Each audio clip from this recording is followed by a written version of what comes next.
ब्रह्म ज्ञान में लीन, अध्यात्म की प्राप्ति की ओर विशेष ध्यान देने वाला, बुद्धिमान, धन संपत्ति सब कुछ होते हुए भी उसके मोह में ना पड़ने वाला। किस योग का प्रभाव है ये? कलयुग में भी अगर आपकी कुंडली में ये दिव्य योग बन रहा है तो इसका प्रभाव बड़ा ही कमाल का है। सब कुछ होते हुए भी आप उस मोह में नहीं पड़ते हैं और जिस मुख्य प्रयोजन के लिए आपने मनुष्य जन्म लिया है वो अंततः आपको प्राप्त हो जाता है। तो किस योग के बारे में चर्चा हो रही है? ये वैरंची योग। कैसे बनता है ये योग और इस योग का संपूर्ण फल, आइए जानते हैं। आज का कार्यक्रम बड़ा ही कमाल का, बड़ा ही गंभीर होने वाला है, तो वीडियो को अंत तक अवश्य देखिएगा। आइए।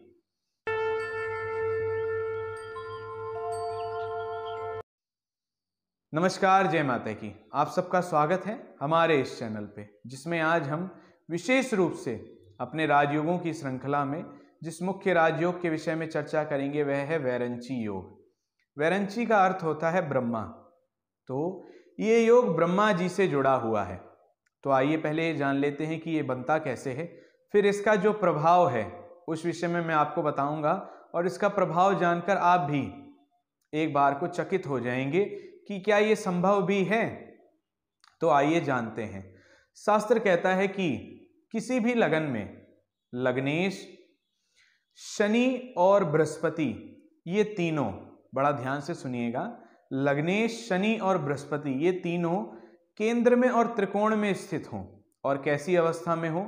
या तो अपनी उच्च की राशि में बैठे हों, अपने मित्र की राशि में बैठे हों, या अपने मूल त्रिकोण में स्थित हों। लेकिन कैसे होने चाहिए? बलवान अवस्था में होने चाहिए। और कहाँ होने चाहिए? केंद्र और त्रिकोण में होने चाहिए। तो ऐसी स्थिति में जो योग का निर्माण होगा वो होगा वैरंची योग।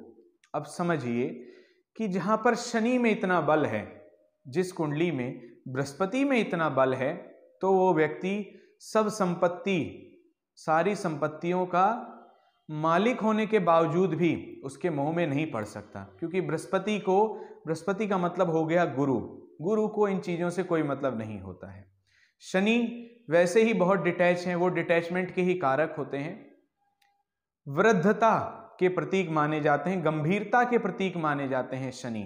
तो जिस कुंडली में शनि में और बृहस्पति में इतना बल हो तो ऐसा व्यक्ति कभी भी ये सामाजिक, या ये कह लीजिए कि ये कलयुगी मायाओं में नहीं पड़ता है। तो आइए थोड़ा और इसको समझते हैं। जैसा शास्त्र ने बताया कि लग्नेश, शनि और बृहस्पति ये तीनों लगन में अर्थात केंद्र और त्रिकोण में स्थित हों, बलवान अवस्था में हों। यहाँ पर मैंने एक उदाहरण लिया है इसे समझाने के लिए। यहाँ कर्क लगन की एक कुंडली हमने ले ली है, जिसमें आप देखेंगे कि लग्नेश बनते हैं चंद्रमा। लग्नेश यहाँ लगन में ही स्थित हैं और वहीं पर ही बृहस्पति की आपको स्थिति दिखेगी जो उच्च के बैठे हैं। और सप्तम भाव में मकर राशि में आप आ जाइए, वहां पर आपको शनि स्थित दिखेंगे। तो जो शास्त्र का सूत्र था कि केंद्र और त्रिकोण में लग्नेश, शनि और बृहस्पति स्थित हों, तो ऐसी स्थिति में वैरंची योग का निर्माण होता है। तो इसका क्या फल शास्त्रों में बताया गया है, आइए उसे जानते हैं।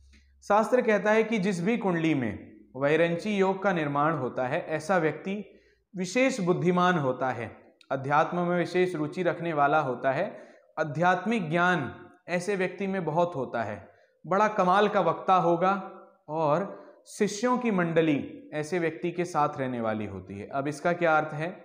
ऐसा व्यक्ति टीचर भी हो सकता है, ऑरेटर हो, कोई धार्मिक वक्ता हो, क्योंकि अब के युग में या तो किसी गुरु के पास शिष्य होंगे या कोई वक्ता हो जो समाज का भला कर रहा है, ऐसे व्यक्ति के भी शिष्य होते हैं।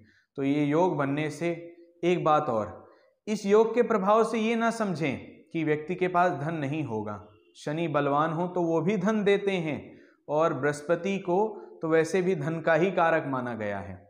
अगर ये ग्रह बलवान हो तो धन होगा, 100% होगा, लेकिन वो व्यक्ति फिर भी उसकी मोह में, उसकी माया में पड़ने वाला नहीं मिलेगा आपको। वो व्यक्ति सब कुछ जानते हुए भी अंदर से इतना बलवान होगा कि सब चीज़ों के साथ रहते हुए भी कभी उससे अटैच नहीं होगा। गीता में भी एक कोट आता है कि detachment is not that you owns nothing, detachment is that nothing owns you. तो यहाँ पर यह स्थिति बनती है कि सब कुछ है लेकिन फिर भी उस मोह माया में हम लीन नहीं हुए हैं। तो ये इस योग का कमाल का प्रभाव है। तो अगर आपकी कुंडली में योग बन रहा है तो आप इसे कमेंट में जरूर दीजिएगा कि आपको इसका कैसा प्रभाव देखने को मिला। मिलते हैं एक अगली वीडियो में एक नए विषय के साथ। और आप अगर किसी राजयोग के विषय में जानना चाहते हैं और कोई आपका प्रश्न है तो उसे कमेंट में दीजिए। और हमारा आज का कार्यक्रम कैसा लगा ये भी जरूर बताएं कमेंट में। वीडियो को शेयर करिए। तब तक के लिए बने रहें हमारे साथ हमारे इस चैनल पे। जय माता की।